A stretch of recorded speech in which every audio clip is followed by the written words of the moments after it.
တက်ပြီးဝါလာတယ်ဆိုကြတဲ့ကယုံကြည်မှုဆိုတာကျွန်တော်မှပြောင်းနေတာကြာပါပြီဗျာမင်းသားတယောက်အတွက်ကိုတိုင်းထက်ပရိသတ်အမြင်ကိုပိုပြီးကြောက်ရွံ့စေမိတယ်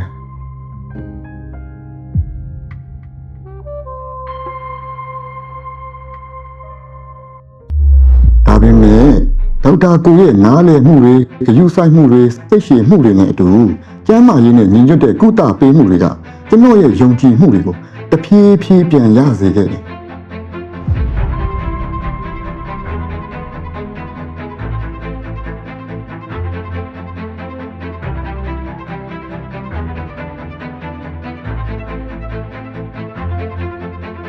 အခုဆိုရင်ကျွန်တော်